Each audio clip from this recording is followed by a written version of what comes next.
had been a golden afternoon, and I remember having the familiar conviction that life was beginning over again with the sunrise.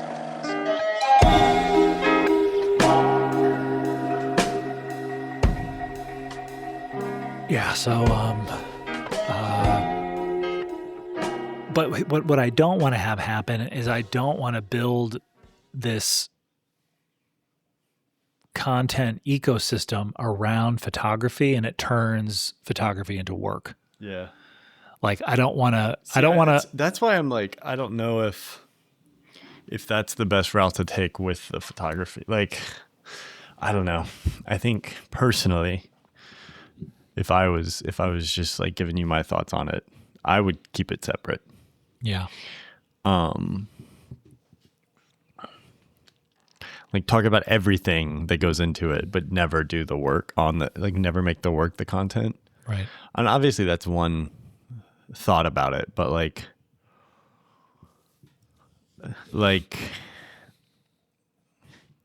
I feel like most, like if you watch any of the walkie-talkies or you watch like, they're like, yeah, I'll use street photography or like anything that's content kind of as practice. Mm-hmm. But then most of the work, like it requires like a different mindset. Yeah. When you're actually like out there to create work. Right. You probably don't want to be filming or thinking about filming. No. Crazy bright. Yeah, no. And I completely agree with that. I don't want every time I go out to shoot to be thinking, I've got to have my camera with me. And you don't want to, I mean, it's good in a sense that it kind of keeps you going, but like, I don't think like,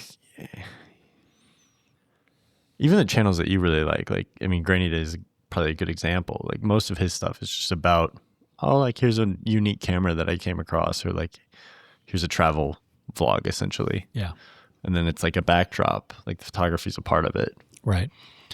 And it's a photography channel, but it's not like, I don't know. I think a lot of, it's a really dangerous line to toe. Yeah. And I think it really probably does hurt the work considerably. And you're also dependent on the photographs in a way, like there's just a different expectation with content. Mm-hmm. So you're dependent on them in a different way and at a different time scale. Yeah. Like some of the photos I showed you, like I've been sitting, like I haven't really done a lot of work in the last 6 months. So all of that is from like the last like 3.5 years. Yeah. But most of that has just been sitting in front of me and I'm like, there was no like through line or anything until I had a reason. Right. So there's, while there's, I think, an advantage to forcing yourself to be accountable, there's also sometimes it just takes time. Mm-hmm. And if you are forcing yourself, sometimes you might, step in something that you don't, that time isn't, you're not, it hasn't developed enough. There's not enough time to kind of realize what's right in front of you. Yeah. And the only solution is time. There's no way to like fight through it sometimes. Mm-hmm. And there's a lot of people that hate thinking about taking lots amount of time on anything. Yeah. And that just sounds like, oh, well, you're just making excuses or kicking. But it's like, photography is one of those things where it does take time. Like you might get a few images a year and that are up to your, I don't know. A lot of people take a lot of photos in the world. So odds are you're not going to, find a lot of unique stuff. Mm-hmm. And when you do come across those scenarios, use them. And then, that just takes time and putting yourself in different situations. So I almost think like, sorry if I'm kind of circling around the same point and saying it in the same way, but use like content, like going out and finding stuff and like selling this stuff as kind of more of the content. Yeah. And then maybe the backdrop is photography, the through line is, but then like that work has its own, I see what you mean. Its own life outside of the digital. I don't know. That's outside looking in, but obviously you've thought through this a lot. Yeah, I mean, I have and I haven't. It's you think about, I think about about the pull, like where am I being pulled? Where do I feel like I want to take this? But then there's not a lot of scrutiny of,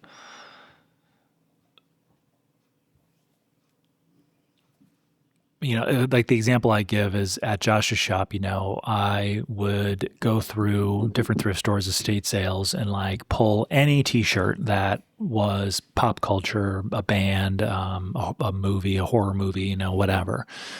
And I really wasn't discerning about like the actual quality of the shirt. And we got to a point where Josh and I had a conversation. He's like, you really want to be discerning about what shirts go in the shop. I want to be at that point where every shirt feels like it's a higher quality material construction, or it's like, yeah, it's great that that's like a cool picture of The Exorcist on this t-shirt, but look at the shirt itself. Yeah. It's uneven. It's a little twisted because of poor construction. It's not 100% cotton. And I'm just going, I need to make money. People like The Exorcist. We have VHS and all this stuff in the shop, so throw it in there and I'll make $15, off and he's like, well, 10 people are going to buy this, and then the shirt's going to wear out over a year, and they're going to. Yeah. So, there's an awareness of like, yeah, but what does this mean about the identity of this place? And he's a real long game guy, which is 100%, awesome. I love it. Yeah. And I'm much more sort of, I'm usually in a place of scarcity, or at least I think I'm in a place of scarcity. So I'm a little bit more in a frenzied state sometimes. So yeah, the concern is that you start developing something, content around photography, around what you're doing in your life. And that scarcity feeling makes you buy the shitty t-shirt because it's got a recognizable brand on it that people will buy. And that's the only thought that goes into acquiring it and putting it out for sale. And that's the concern with what you would make for content. Like, oh, people love lens comparison videos. Let's do this lens versus this lens versus this lens. Just get it out there, But while that might perform well and be a 1 out of 10 video on YouTube and all that stuff, how does it fit into the greater play of what you're putting together and building? I kind of want to stay in that.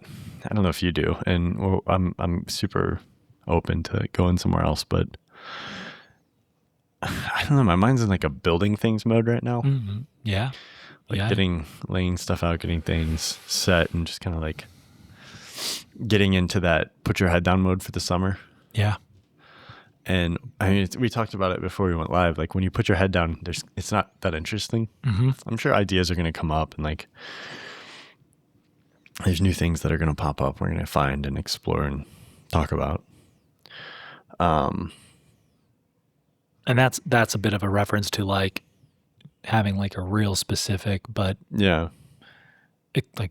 vastly explorable idea that we bring onto the podcast that like we center the whole thing around, or try to work through and unpack. And we haven't had really anything that we're like very interested in lately. And I mean, but yeah, I'm kind of like, I don't know. I'm in like goal accomplishing mode. Like we set out a lot of those goals like last year, at the end of last year. Right. And yeah, I'm kind of in just that, like, all right, let's start getting to these things and, not really worrying about, for me, it's like not worrying about like getting something new or not like getting something that I don't have or whatever. It's just making things, like moving away from the consumption and towards just like, okay, like there's a project and works here. There's a project and works here. There's a project and works here. And like getting the logistics out of the way, getting the infrastructure built to go with that. And so it's interesting that you're kind of like, okay, I want to focus in on doing the photography thing. So I'd love to explore that, because that's kind of the mindset that I'm in right now, is like that. Like I want to talk about the infrastructure that goes into that. Yeah. Like you just got the camera. Yes. And you're selling stuff. Yeah. Which hopefully feels good. Hopefully you're just like, get rid of all of this and clear the physical and mental space. And then It does. I think the biggest thing is, like for Any regrets? no regrets at all. Yeah. I think I'm just going to have to go deeper into my personal inventory to offset the cost of the camera, because just sort of normal revenue is so up and down Yeah. that sometimes if I sell one of these cameras, like the $300 I might need to like pay our electric bill. Yeah. Yeah. And then I'm like, okay, well, now I have to make up that $300, and I don't have another $300 camera just sitting there. It's not like there's a bottomless pit of them. It maybe felt like that day one, Yeah. but they're going quick. Yeah. And the expenses and the bills and things like that are still there. So it's like, okay, I need to make sure that I am pulling the levers of revenue in the more traditional sense, whether it's, a video about film convert nitrate and I make $500 in commissions from that, like I have to spin that stuff up, because everything as is, it just isn't enough. You can only sell so many Marlboro t-shirts on Depop. You can only sell so many VHS tapes and $40 cameras at Josh's shop. You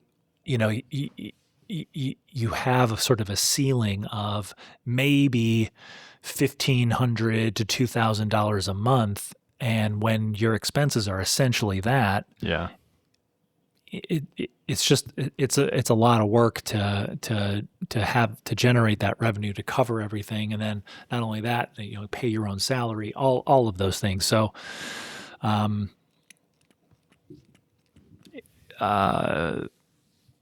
think it's just with having been basically going on 3 weeks since we bought the cameras. I just have a lot more work to do to come up with the money to pay it back. And it's not like insurmountable or anything, and it just creates this little flashpoint again of sort of immediacy, and the stakes are high to not let that energy around it slip away into some, like, I'll get to it eventually. Like, it's funny how we like perpetually put ourselves in the situation. Yeah. Like you kind of climb out and you're like, okay, I'm feeling good. Right. Then it's like, oh, but this camera, and gotta get it. Yeah. And you're like, oh, fuck. Yeah. At the same time though, the feelings of, it sounds corny, but there's like a feeling of sort of, a feeling of being sort of at peace. Like there isn't something hanging out there that I feel like I need to grab to like do the work the way that I envision doing it. Yeah. Which is funny because on the photography side, I aspire to have this very expensive camera. And even if there is anything out there, it's trying to get an actual Leica lens for it. I want to have the full experience, the full system, and just sort of have the setup that I want to do the work that I see myself doing. But then on the flip side, when it comes to the video aspects of things, I want my shitty, old, cheap, inexpensive cameras. I still have my 2018 EOS R. I couldn't care less about getting an R5 Mark II or a Sony FX3 Mark II. Don't give a shit. And a lot of the cameras that I'm using to make my videos are camcorders and the Blackmagic Pocket Cinema camera, the original one. So it's funny that with everything that I've been doing on the photography side with a QL17 and the Canon F1 and a few other cameras, I needed this big expensive thing to feel like I could take it to the next level. And as much as I wanted a film camera like an M6, it's just not practical for me to shoot film right now, cost-wise, with how expensive it is. I mean, a roll of Ultramax at Walgreens is $13 a roll right now for 36 exposures. It seems like Kodak is coming down. But, I hope so, yeah. But so there's that. Yeah. I don't know what started that thread, but well, just kind of like the infrastructure of like building out, making photography the thing for you. And I mean, well, I guess more just the I think one of the more interesting things to talk about is like progression. Yeah. Like at least for this show specifically, or maybe that's just what I'm thinking about right now. But just this idea of like moving forward and like how do you see that? Like we've been spending time talking about like, oh, like what do we see the podcast doing over the next year? Mm-hmm. And I had like this rush of kind of creative energy behind it, and yeah, I mean, I just kind of like paving the way for cool stuff to be possible. Yeah. And it's like, obviously you could just do anything, but it's a lot easier to do things in an effective way when you kind of build the runway for it. Yeah. And so, yeah, like thinking ahead and looking at, okay, I want to do this. And then here are the steps that I'm taking now to set that up. Yep. And where are you at with that in photography? Well, the interesting thing about it too is, I mean, I joke about it on the vinyl record channel. I call it an analog midlife crisis, and a lot of my attachment and connection to photography and even reselling is getting away from my studio, getting out in the world. I was just watching a video on YouTube about Alex Webb. And in the 70s and 80s, all the places that he traveled to for photography, whether it was commissioned or his commissioned works allowed him to just go do it on his own and take a month in North Africa and, take photographs. Take 1,000 photos a day, yeah. And do all Not that stuff. 1,000 a day, but yeah. Kind of what you talked about, like Jason's channel where it's almost a travel vlog and it incorporates photography. If I was making sort of like curation and he's like building treasure infrastructure hunting to where it's like, okay, I can travel, I know how to travel, and then I know like these are the places that I want to go, I know these are the steps to do that travel, and then he just takes camera and always has a camera, and so he's constantly making work that I call it the flywheel, like and that's not a term that I came up with, it's a term that I've there's nothing unique there, but everything kind of serves everything else. Yep. And I think that's the most, at least that's what's most sought after for me personally, is that flywheel effect where everything serves everything else. Nothing is kind of adding friction that's unnecessary. Exactly. And this podcast is a huge like flywheel component. Yeah. Like everything can be a flywheel component if designed right. Yeah, and I think, like you said about sort of building, that's a lot of what this has been. It's been a reaction to looking up and realizing I spent the last 20 years sitting at a desk for 10 hours a day, staring at a computer screen. And while I don't regret any of that, I don't feel like I'm living the way that I want to live through that work anymore. I was watching, sometimes I'll get on Matt's YouTube channel, I'll go and scroll all the way down to the bottom. And he's wearing like a collared shirt and he's got like the clean cut haircut. You can just scroll through and it's like, those seasons like, are. Oh, this is when Matt did mushrooms right here. No, I'm just kidding. No, but it is funny to scroll back and it's just like a complete shift and just like, and I remember watching some of your old videos and I'd be like, I mean, this is fine, but it kind of had that like, you're performing energy. And then at a certain point, I was looking through it. I'm like, oh yeah, man. Like at a certain point, like I just stopped ever considering, like it was always just taken at face value because it was just what you had to give. Yeah. Like there is no, like, is it good or bad? Like there was like an expectation, like you were trying to make a good video back in the day, at least maybe this is just, again, it's just my view of the situation. But I just remember, some of the, I was like, oh, like it's good. And like, but you're doing the YouTube thing. And then at some point, like you kind of just are like, this is me. Yeah. This is what I'm going to do.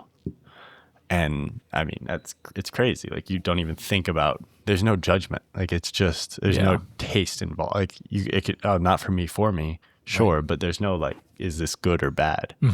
It's you. Yeah. And so that was cool. I love scrolling through and kind of seeing that change occur over time. Yeah, and what's funny is I feel like it kind of started out that way. Like I wasn't like, I was making my videos early on, just sort of like not thinking about emulating the other successful YouTubers in that space. It did seem like even those early ones, though, it was like, oh, well, I'm starting a production company. What do? You make a YouTube channel. Yeah. That's what Gary Vee says you're supposed to do. Yeah, no, and not like that. Yeah. And now it's just kind of like, I don't know, just like making videos. Yeah. Like I just kind of do this. Yeah.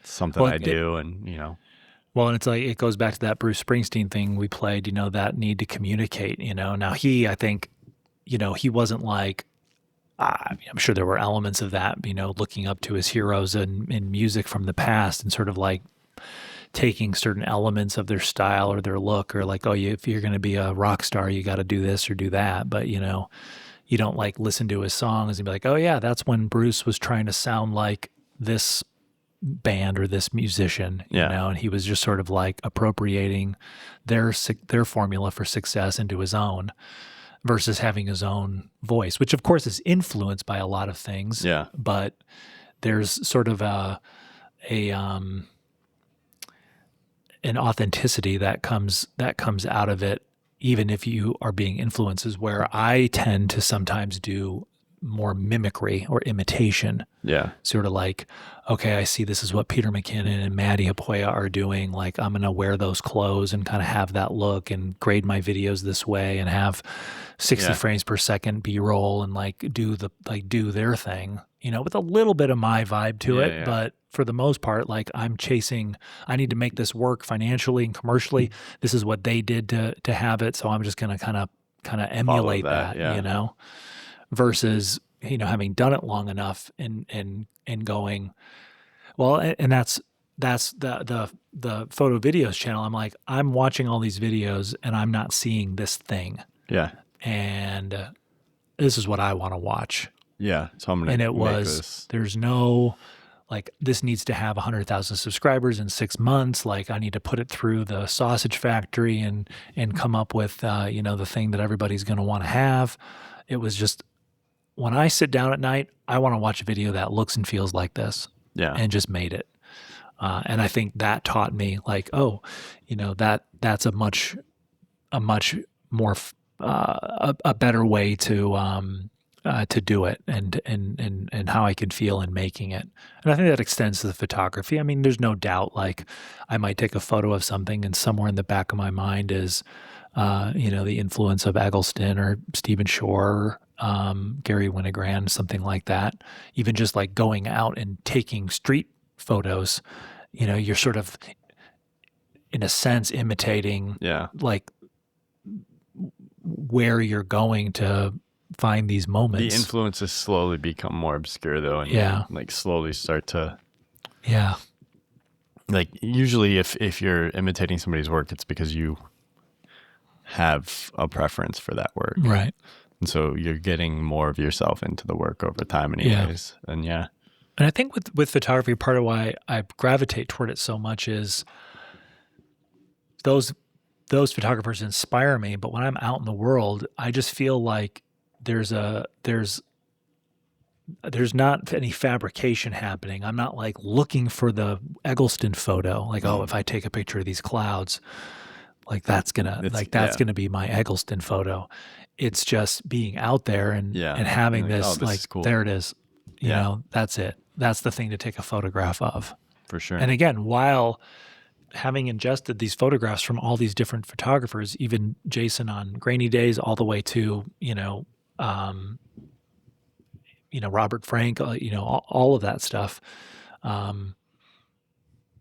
it's in there, but it's less like with the YouTube channel, sort of like, all right, I'm going to watch these videos tonight, and then tomorrow morning, I'm going to consciously incorporate those styles into what I'm doing. I'm gonna take some of that into mine and do my thing. And then my friends would tell me in my Discord, they're like, because their videos, are certainly their own voice. But I would be like, oh, well, Dylan and Dylan are doing really well with their Final Cut videos, and they're like really energetic, and they do like one of them incorporates a lot of comedy, the other one has a lot of vibrance in his and transitions and all that.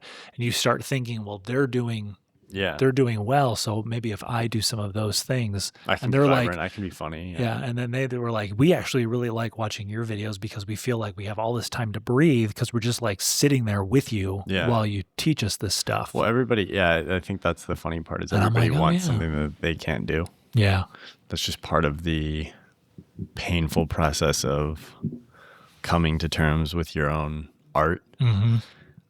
For most of us, I feel like we're inside it. Like you're in, like, for example, with my work, like I'm in my head all the time. I'm very familiar with that space. Yeah.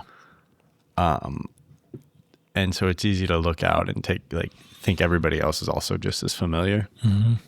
And that it's also just as kind of well worn to the outside world as it is to me. Yeah. So like I see something, I'm just like, this is awful, and like here's all the things I dislike about it, or here's all the things that you like obviously this is where this influence is from, or obviously this is where this is stemming from, or obviously this is what I pulled this from. Mm-hmm. And I'm just like, that's not interesting. And then you get out and it's like, I mean, especially when you get into some more obscure references or source material, or just like building blocks and ideas, it's like 99% of people don't care. Yeah. Or like, this isn't a novel thing that they can look at interestingly. And I have the same thing. I'll go out and I'll look at other people's things and be like, oh my God, how did they do that? Yeah. And now there is a bit like,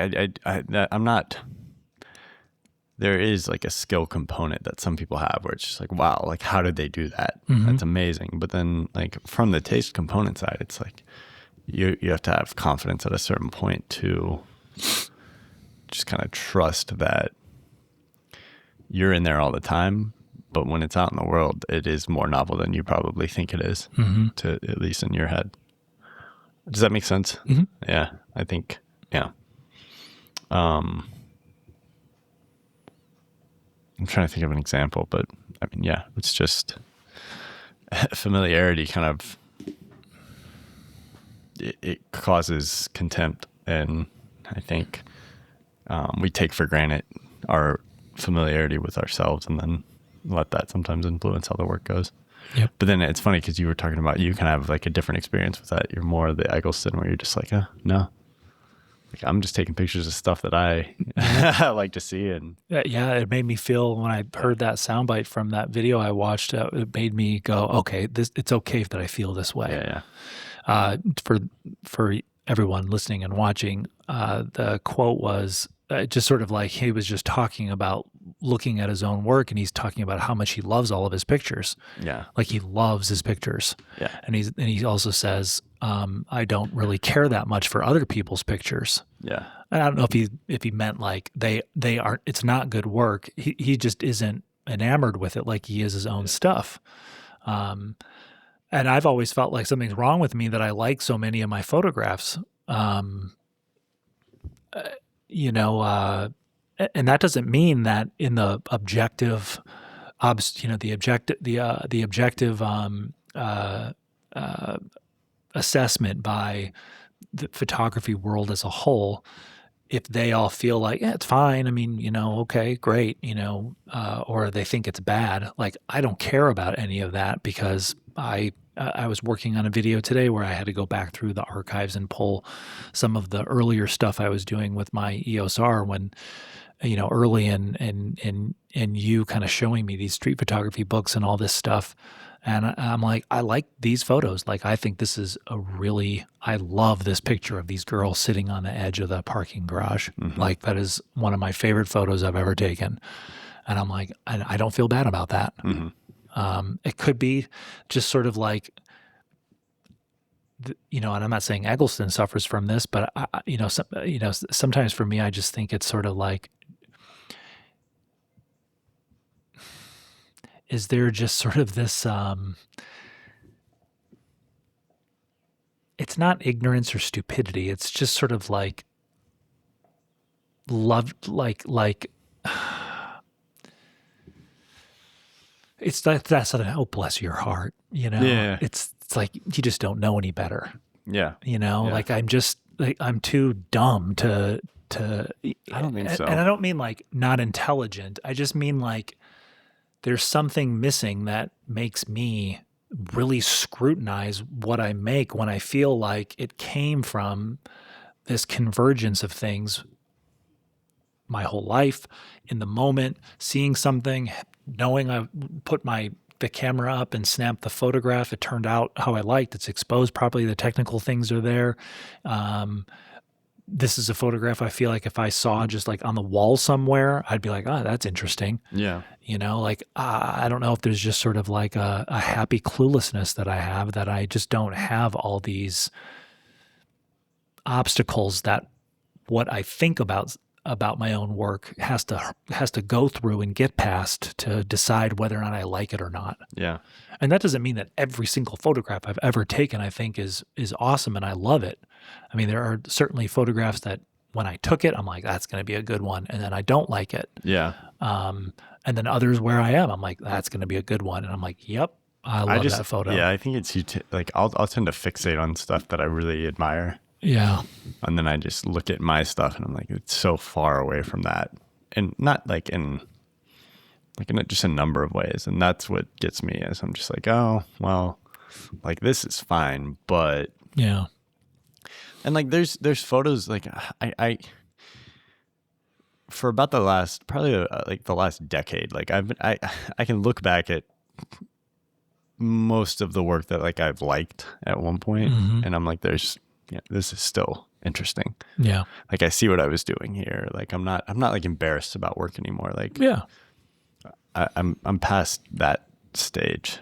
I mean, maybe I'll make like a big jump in a different direction. I'll just be super embarrassed about everything. But like, I mean, for the most part, I'm like, yeah, like I see it, or like that's where I was, or like that's what I was doing. And so it's not really that, but it is just like, I don't know. Maybe I'm just like more critical, and like, I mean that in like a negative way. Yeah. So. Yeah. And that's, I mean, I'm sure all the photographers that we've talked about, or bought their books or looked through their books, they all have different feelings about it all. Yeah, I'm sure there's some that love it and there's some that are like, that beat themselves up over it, or, only have one or two that they think are actually really good. And other photos that people think are like, are you kidding me? This is an all-timer. And they're like, yeah, it's, it's good. Yeah. Yeah. I mean, that's the thing you learn more and more, I think, too, is just, it's all taste. Yeah. Like it's all just a matter of taste, and you can look at something and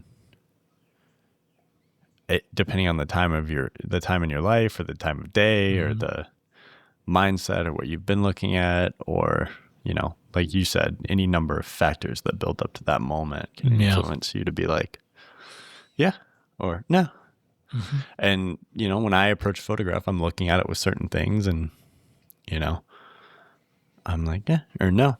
Yeah. And, that's constantly changing. And yeah, I'll look back through my own work and I'll be like, oh, this one's not as bad as I thought it was. Or sometimes I'll be like, oh, this one's fine. Like the biggest thing is just like, I'll look through some of my work and I'm like, there's an idea here, but it's not anywhere near executed well enough to like translate. Like I'm trying to be really strict about what translates. Like if there's just an idea there and it's like interesting, then I'll be like, okay, maybe. But if it doesn't really, really like carry, then I try to edit it out. Yeah. And yeah, I don't know. I mean, it's not a great place to be. I'm sure it's like makes it more difficult. Yeah. But yeah, I think that the thing about taste too, I've grappled with that all the time. I'm maybe a little bit more critical about those things in other aspects of my life, whether it's like the design of, the layout of our living room, or, how my studio is, or the clothes I wear, or I'm like, what are you doing? you know, like you're not really doing anything. I remember I picked up a painting at an estate sale, and the thing that I grabbed onto was the woman was passionate about painting. And I think she was a homemaker and, raised her kids and all that stuff. And she really, filled the house with paintings that she could afford and love, but then also did her own paintings. And I remember seeing this painting that she did of a barn, and it's not, like I'm sure objectively from the art community, the art community would be like, it's, not necessarily a very good painting. But there's something for me where I'm like the earnestness in trying and doing it. And, there's like that, I see that in that painting, and that's what I like about it. And my friend Mark was like, if you want a painting of a barn, I can find a lot more better a lot of other better paintings than this. Yeah. And I'm like, but that's what I like about this. Yeah, you're it's like, it's not this one. Yeah, because I think, and that's part of why I liked it, is because that I feel like is probably what someone's going to think of my work when all is said and done. They might be like, I see where you're coming from. I see what you're trying to do here. I see the passion. I see the you put the reps in, all that stuff. It just didn't add up to, a Monet. It didn't add up to, what's his name from the TV show, Happy Little Trees and all that. Like, it just didn't come together. Yeah. And there's something about that fear of mine. Happy Little Trees. Yeah. What's his name? Bob Ross. Bob Ross. Yeah. There's something. I don't know if Bob Ross and Monet are in the. I mean, it is funny though. I mean, if his estate actually sold his paintings, I'm sure they would go maybe not Monet dollars, but his estate would make some coin. Yeah. And obviously a lot of that's backed by the fact that he had a TV show, but yeah, there that sort of like fear about the body of work when all is said and done, or people look at my YouTube channel like, you're trying to be a YouTuber. I see, I see the attempt here, and it's great that you have this body of work when all was said and done, but you kind of it just didn't come together for you. Yeah, and that's what I liked about her painting. Yeah. That's what makes me think it's really good. Need that, yeah. I don't know. So, and again, that's what you just described is you're coming at it with your own experiences. Yeah. Taking it at its at face value for you, and that's all you can really do. And that's all anybody really does. And you just try to curate what you're happy with, and then go from there. The crazy thing about the photography, I rewatched the Winogrand documentary. And so my favorite thing about that documentary is how stupid some of the people sound. Well, like that is the documentary, like the thing and I've watched it like 40 times. I've told you about that. Yeah. And all of the little art critics, and they're like, oh, I don't think it's great, or I think it's great because it's a figure and the da-da-da-da-da.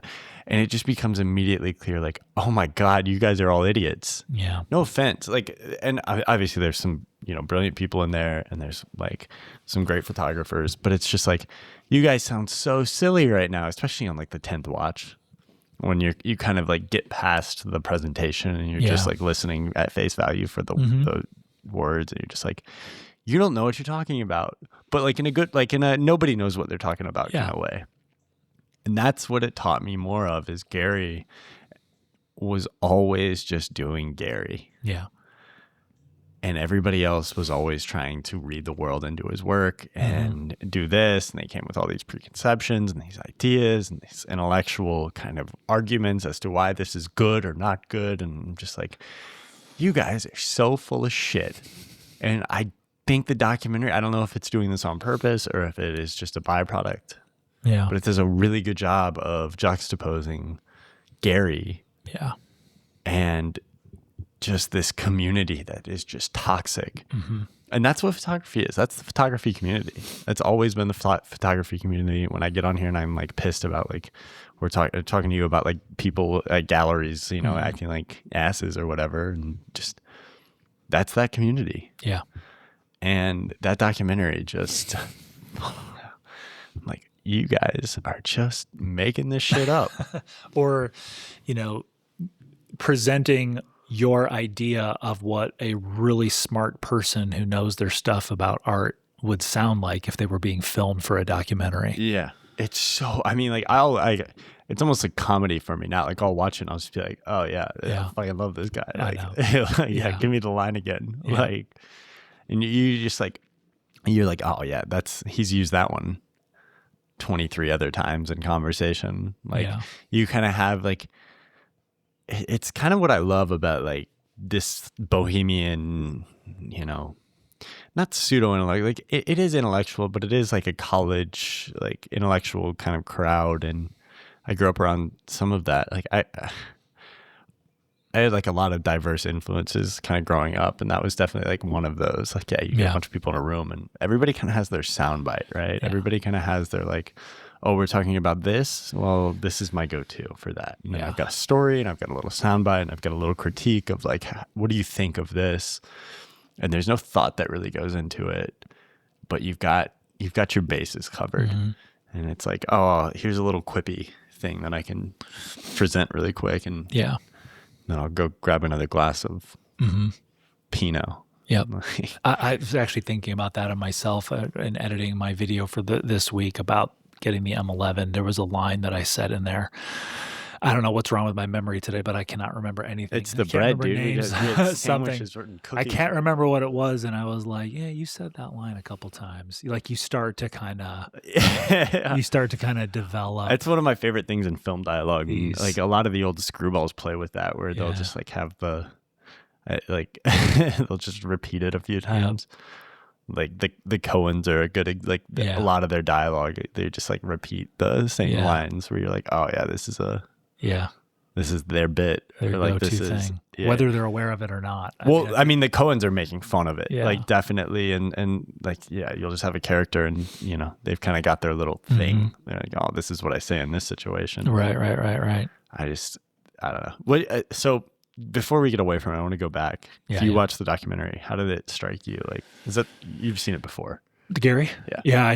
I bought, I have it through my Amazon? iTunes account. Oh, yeah. And I had not watched it for so I originally watched it because when you introduced me to this whole world, and then I went ape shit and just got everything I could. If it wasn't on YouTube to be able to watch, I just bought it off of iTunes. And because I got the M11, I'm like, it did something where I'm like, I want to revisit a lot of this material. So I've been pulling all my photography books every morning, and over coffee, I've been just flipping through them, reading. I watched the Gary Winogrand documentary, the William Eggleston documentary again. I did a few others, and I don't know what it is. It's almost like when a football player listens to music before a game, it does something to just get you fired up and connected it's to that like mimetic desire that we all have to kind of emulate I don't want to say our heroes, but just we have to find. It's a very human quality. Yeah. You have to find an example of the thing that you want to do. That's why we're so enamored with people who seem to do something that's completely novel. Or you have to find an example of someone articulating how they feel about what they're doing, not doing the work, whatever. And that's why I brought up that William Eggleston. I'm like, okay. When I hear someone else who's like on the Mount Rushmore of art photography say something that I feel like, it puts me at ease, and I can kind of move on to the next thing to be searching for answers for, unsettled over, or whatever. And I think that's part of revisiting that material, especially where it's less, obviously, Gary has very few moments where he's speaking about the work in the documentary because he passed away in 1984. So there's not as much information, but like the Saul Leiter documentary, I've watched probably 3 or 4 times, and just how he talks about the work, in a sort of like, in a not talking about the work way with Saul. It's sort of like, I just go out. Gary there's a lecture that's on YouTube that he gave it. It's in mono. It's really annoying. It's like left ear only. Oh, I see. Yeah. But it's a lecture that he gave to Rice University, which is worth a listen. It's where I got that, talks about like, I'd like not to exist. Right. Yeah. And Gary's like, I was enamored with that kind of perspective on photography, and I go back and forth, and like at points I was like, oh, that's the thing, like I just want to float. And I'm like, you start to kind of what is photography, and you break that down. And it's kind of like a couple weeks ago on an episode I was talking about like how my definition of what art is or whatever is evolved a little and gone through iteration. But it's worth a listen. Yeah, I would check it out. It's like an hour and a half. Yeah, I might rip it and then like just put the mono or put the audio track into the right channel and upload it, and watch it through my Apple TV. Gary was thoughtful about photography, and I think he's like, he doesn't really have bless you. He doesn't really have like a set in stone. Like he was constantly kind of pushing. Yeah, it seems like. But he was a thoughtful guy. From what I've heard of like his speakings and things like that. So it's worth listening to. You can listen to it a few times and kind of get different stuff out of it each time too.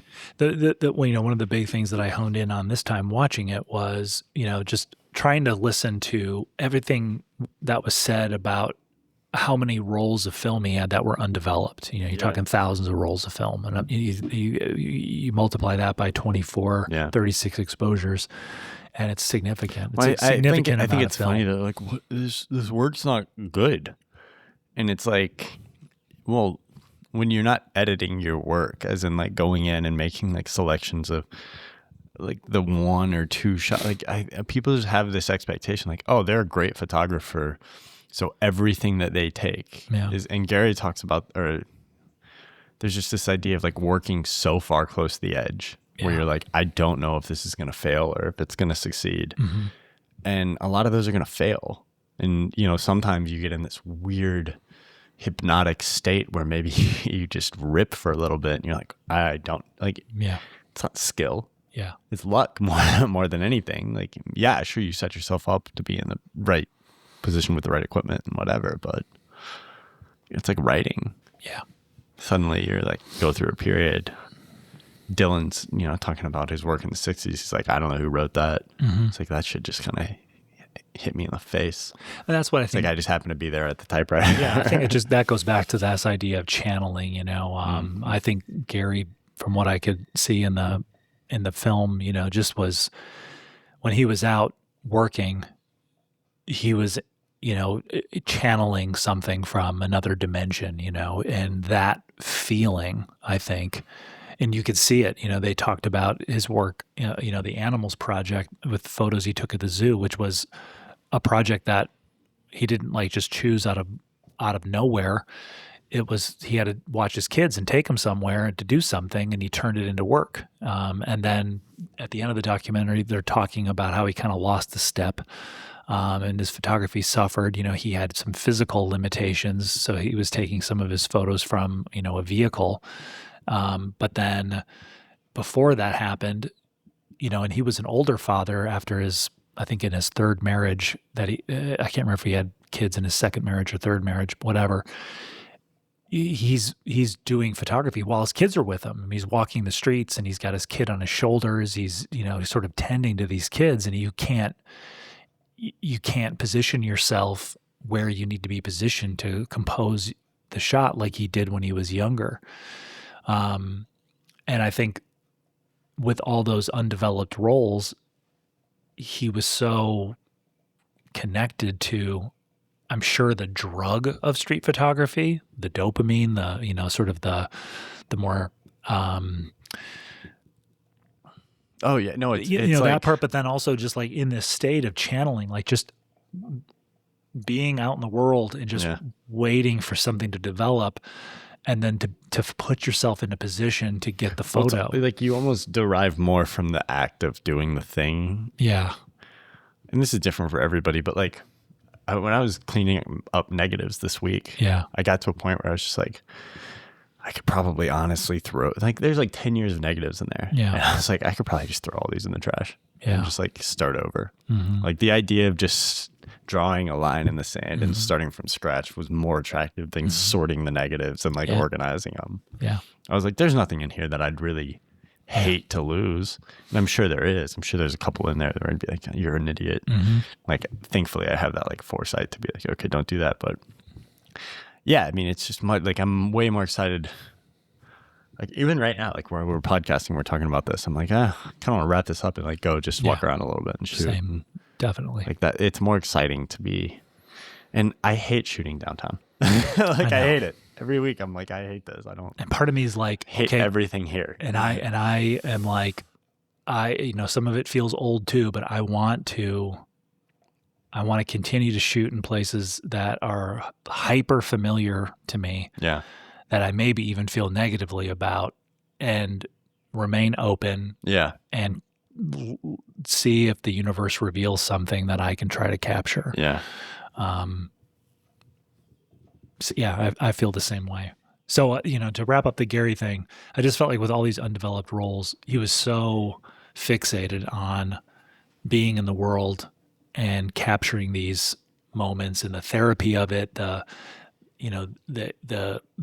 magic of it all, all of the value it provides to someone when they're out, they're present, they're on an adventure, they're trying to, find a moment that they can capture on film. And it was less about racing home and getting all that stuff developed. And I'm sure as he piled up roles, because he, that one famous shot of all the women on the park bench, he shot like 5 or 6 stills of that.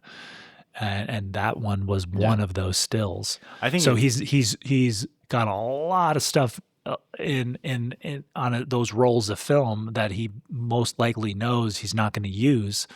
And as that piles up, because you're spending more and more time on the actual street, it becomes so overwhelming to think of even starting to tackle developing them, to pay for it. You get into territory too where you're like, there's nothing really good in here. Yeah. And like, just got to keep shooting. Mm-hmm. Like, it's like with any, it's like, even we were talking about this podcast. It's like, we kind of came into this episode with an awareness, like, yeah, we kind of haven't been pitching our best stuff, or like, we just have, it's kind of a low period. It's like, but we've been doing it for long enough that we're like, yeah, eventually it'll shift. Right. I mean, I know that's not like the idea for shows, but it's like, we're not doing this to, have the biggest podcast or like have the highest, like, obviously we want like a semblance of quality for our own like craft perspective, but do we get something? Like, I've gotten something out of this conversation. Yeah. It's like, that's all the metric I'm interested in. And then, we're putting them up and sharing them. But yeah, it's like with Gary, it's like you wonder if he's just like, there is no, like, at least with this, there's like the idea that like, oh, well, we want to get it posted. Like, Gary wasn't really doing a lot of gallery work at that point. Right. Was he just like, I'll get there. Like, eventually, this kid will grow up and I'll get to like really put the focus on the work again. And, then I'm sure there's some good stuff in here, but I haven't quite gotten there. I'll know it when I do. And maybe it's just putting that off. But I'd also contend that like, photography is not really like, you're not like a brilliant photographer and then not. Yeah. And like, I don't think the idea of like the brilliant photographer, like all the compositions are perfect. Yeah. And it's like, it's a little overdone. And like, obviously the compositions are, and just what's in the frame and all of that. It's not like Gary unlearned that. Mm-hmm. So I'd wager there's probably a lot of great work in there that has just been, I don't know. I feel like a lot of photographers shoot a lot of slop. I mean, it's baseball. Like the best hitters miss the ball 6 out of 10 times. And he's the digital, like they call him the first digital photographer for a reason. Like the guy would just roll through. Rip through. Rolls. And so, I mean, I'm sure 36, he's like, got one. Yeah.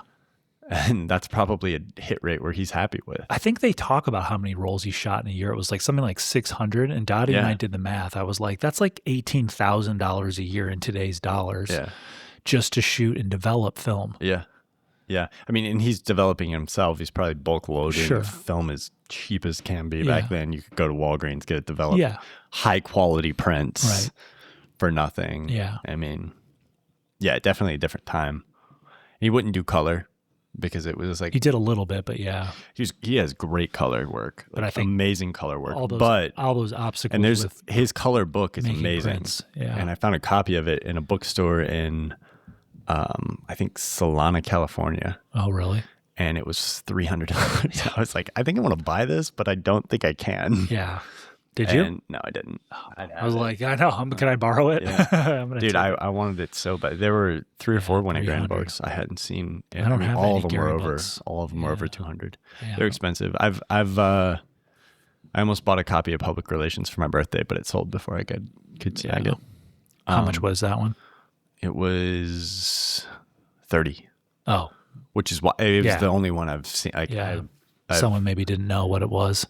I have no idea. Yeah. I've got like search alerts on certain. Gary's one of them. Yeah. But it's the only one I've ever seen that's like anywhere reasonable. But I mean, yeah, I just think yeah, I mean the guy just shot a unheard of amount of photographs and tons.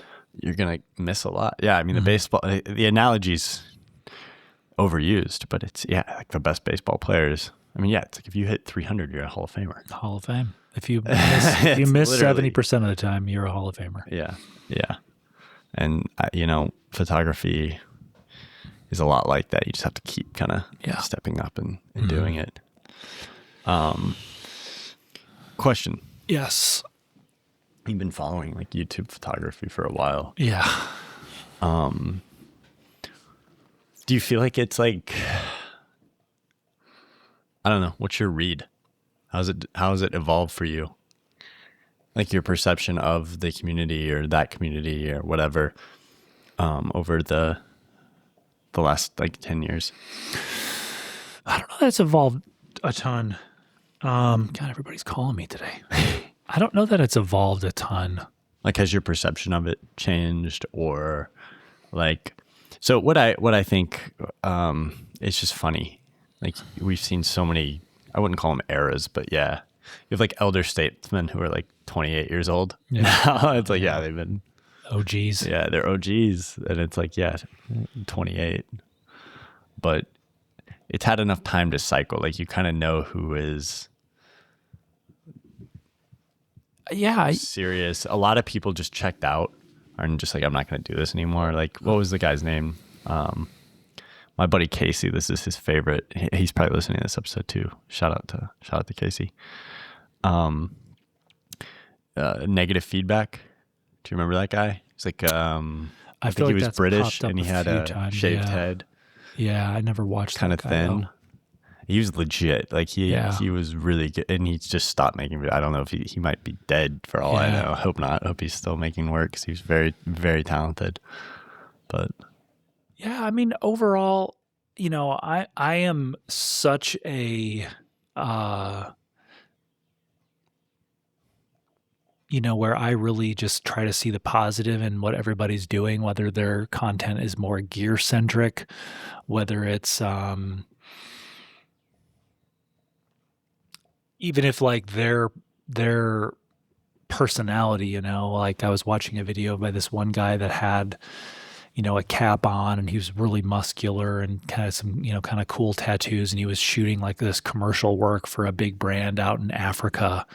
And, part of me wants to be a little bit negative, like that guy's like a photo bro, but I'm just like, I sit there and like go, a finance bro. Like photo bro. Like I part of me wants to find something to be critical and developer. of. Yeah. And I'm like, it's just, he has a different lifestyle than yours, but he's still, and maybe he shoots wide open on a rangefinder, and that's why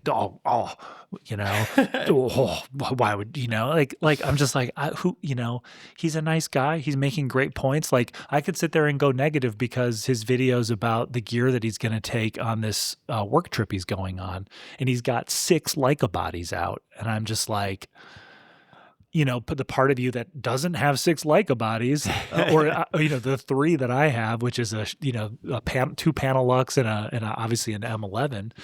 I'm like, I don't want people to think that about me because I splurged on an M11. Yeah. So I just sit there and go, a bit of empathy on it. Just settle down. I wasn't worked up, but I'm like, I found myself like wanting to lean into some negativity about it. And it's like the first video I've ever watched of the guy. So Like, it's it like, is what it is. and I'm like, I don't want people to do this. this to me when they watch my stuff, like, oh, this guy filmed his CRT with a camcorder and now he thinks he's a hot shit, Yeah.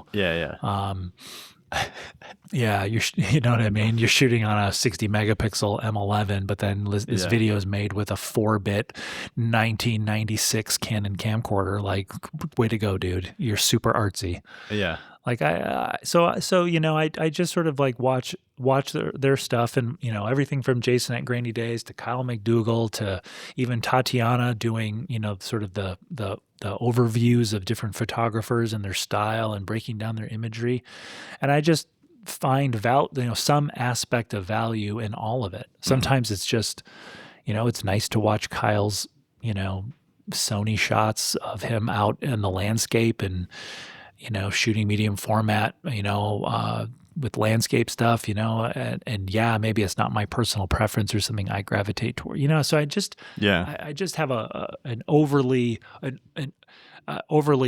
positive outlook on each channel, and find myself trying to gravitate towards the creators that mirror my intentions, I think.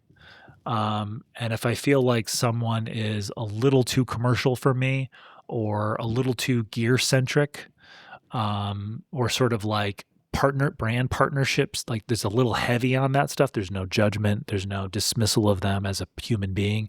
It's just, I'm going to, sort of vote with my time and attention to, some other creators where I don't feel that that's as much the case.